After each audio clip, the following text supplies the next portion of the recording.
Hi everyone, this is Julianne Victoria. Welcome to my channel. So I thought I'd talk about retrogrades today because it is Mercury retrograde. I did a video last year on, I think I titled it, so about that trickster Mercury, and you can check that out. And I talk about, it's basically unsensationalizing Mercury retrogrades, but it is Mercury retrograde, and I was rethinking about retrogrades, so I thought I'd talk about retrogrades in general.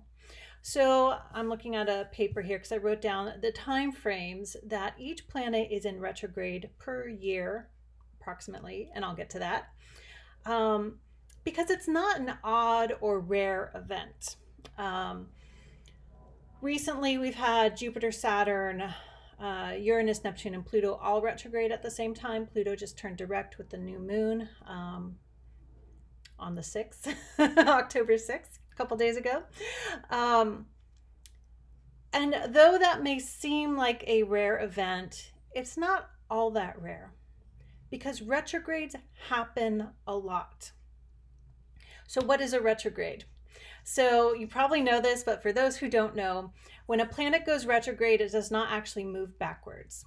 It just looks like it moves backwards from our perspective here on Earth when we look up at the sky with a telescope.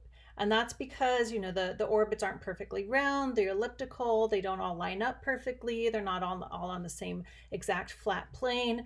And if you know, like, sort of the story of Einstein, where he was like, I think it was Einstein, he was on a train and the train was passing a car and the train was moving faster than the car. And so the train was, they're both moving forward, but the train was moving faster than the car. And so it looked like the car was moving backwards when it wasn't. So that's what retrograde is. It's an illusion. It looks like a planet is moving backwards from our perspective here on Earth, but planets never stop and go in reverse in their actual astronomical orbits. So I hope that makes sense for those who are like, what on earth is a retrograde? But most of you watching this probably know. Since I have already done in my astrology study series the videos on the signs, the planets, and the houses, I thought this would be a good time to pop that in, and maybe I'll put this in that playlist to talk about retrogrades are not odd or rare events. They're very common. They happen all the time. They're nothing to be afraid of. They can be extra guidance on what to do or not do, or what is better to do, because astrology is the study of time. It's the timing of things. Is this a great time to do, like, look for a new job? Is it an okay time? Is it a not so great time, or is it a bad time? So you can look at astrology for that, and that's how predictions are done. Like, oh, these planets are transiting here and they're at these angles and this and that. Pretty good time to say, look for that new job. Does it guarantee it will happen? No, but I would say there's a higher chance during those better times, right? So retrogrades aren't necessarily bad times either. Some planets are retrograde for like half the year, every year. So we can't stop our lives and halt things because of retrogrades. It's all about the entire dynamics of a chart, of the transits, etc. And this applies Western astrology or Vedic astrology. And I also want to point out, if a planet is retrograde, it is retrograde. It doesn't matter Western or Vedic, they're retrograde at the same time. Where they are placed in the astrology will be a little different, Western versus Vedic. But if a planet is retrograde, it's retrograde. So just to kind of recap, don't let retrogrades control your life. Use them like all of astrology as you learn more and more, especially when it comes to planning and timing things as best you can. Sometimes we can't go by the timing of the stars. There's, you know, it's like you got to do something, you got to do it, right? But use it as guidance, as insight, as again, your personal roadmap, your personal, sometimes I call it a cheat sheet for your life. Okay. So how often are planets retrograde? So Mercury, and I talked about this in the other video, which I'll link below for you guys so it's easy to check out, and on screen for those who are watching on a computer. Mercury goes retrograde 3 times a year and approximately 3 months a year. And in this year of 2021, he is retrograde 11 weeks total. So about 3 months of the year. Venus goes retrograde every year and a half-ish. And I always say ish because we're trying to calculate things by Earth measurement of time around the sun and so on. And other planets don't go by Earth time, but that's how we calculate things. So about every 18 months or year and a half, it's not exactly 18 months, Venus is retrograde 42 days per that year and a half period. And in 2021, she doesn't go retrograde until December, and then she will be retrograde for 6 full weeks. So 6 times 7 is 42. Okay. Mars goes retrograde. So Mars is sort of the odd man out. He goes retrograde only once every 2 years. So he's the more rare event, but once every 2 years is not that rare. Like, I always would think, like, because I'm an astrologer, if an astrologer said, oh, super rare event, it should be something that happens like once a century or a longer period of time. Okay. Mars goes retrograde for about 10 weeks every 2 years, or actually it's 27 months. And in 2021, he does not go retrograde. So in 2022, he goes retrograde in November of 2022, and that is for 11 weeks. So, right, it's approximate, close. You just have to average it out to give a specific number, but he'll go retrograde for 11 weeks beginning in November 2022. Now, Jupiter, Saturn, Uranus, Neptune, and Pluto, they all go, of course, Uranus, Neptune, and Pluto is typically not considered in Vedic astrology. But for those Western astrologers or Western astrology interested folks out there, Jupiter, Saturn, Uranus, Neptune, and Pluto go retrograde for almost half the year, all of them. So Jupiter goes retrograde 4 to 5 months. Sometimes it's a little more. I was going through my ephemeris just to see how it is year by year, but close to half the year. Jupiter is retrograde in 2021 for 17 and a half weeks, so 4.5 months, and he's retrograde right now. He goes direct this month of October, I believe. Saturn also retrograde about 5 months, and in 2021 he goes retrograde 21 and a half weeks, so over 5 months of the year. Uranus goes retrograde about 5 months as well, and he is retrograde this year of 2021 for 21 and a half weeks also, so a little more than 5 months, or approximately, depends on the months. Our Earth's calendar, civil calendar months, right? Neptune goes retrograde 6 months a year, about half the year.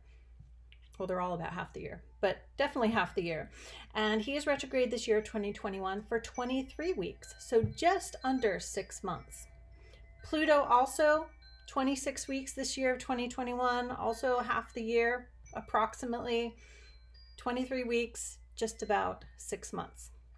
So yeah, I kind of feel like I want to do lots of desensationalizing of astrology out there. Yeah, retrogrades happen all the time. There's likely at least one always going on. It is more of a rare thing where no planets are retrograde, and that happens. I think that happened once this past year. Obviously, I don't fixate on it because I can't think off the top of my head when that was, but I think there was one this past year. And they're nothing to be afraid of. And I actually like the Vedic perspective on retrogrades better. They look at it as internalizing the planet, and in some cases strengthens the planet's energy. And if you see it that way, like, oh, retrogrades internalize the energy, inward motion of the energy of that planet. How does that apply to me? What sign is it going through right now? And what sign or that placement of that sign is in my chart? And what house is that is affecting me? So here you can start to see where really getting a fairly good, doesn't have to be perfect, a fairly good foundation or understanding of the signs, the planets, and the houses is really important. So if we look at retrograde right now in Western astrology, Mercury is retrograde in Libra. I think he's still in Libra. And Libra, let's say We're just going to line up the chart perfectly. The seventh sign of Libra happens to be your seventh house of relationships. So Mercury retrograde going through your seventh house of relationships could, when this is a common thing that's said with Mercury retrograde, regardless of the individual's chart, but in a general sense, especially in Libra, because it's the sign of relationships, that you might re-encounter someone from a relationship from a past, or revisit a relationship, or reconnect in some way. That reconnection can also be you dream about them suddenly. It doesn't necessarily have to happen in the physical life. Or let's say Mercury is going retrograde in Libra in your 10th house of career. So yeah, it's Libra energy, and you could watch a few online horoscopes, and because it's in Libra energy and they have to do a general horoscope, because they can't necessarily read for every individual unless they're going house by house, but then that depends on your chart. And I have a video, what and how to listen to Western astrology horoscopes. I'll try to link that. Remember to link that one as well. They might just say relationship coming back, but if it's actually happening in your 10th house of career, it could be revisiting a career path, or suddenly you're working with someone again, or you have to revisit some paperwork. It may not even play out with the Libra energy, depending on what else is going on in your chart. So yeah, like I always say, play with it, work with the retrogrades, especially if you want to do some inner work, and it's a retrograde of any planet is happening in a certain house, or with your moon, 12th house, 8th house, 9th house, it's going to be different for everyone. So I just wanted to put that out there and give like time frames for how often retrogrades happen, and to not, because I get these comments, or even working with clients all the time, like, oh, it's the retrograde, what do I do? And I'm like, what happens all the time? 5 of the planets in Western astrology, 2 in Vedic, Jupiter and Saturn, are in retrograde close to or for half the year.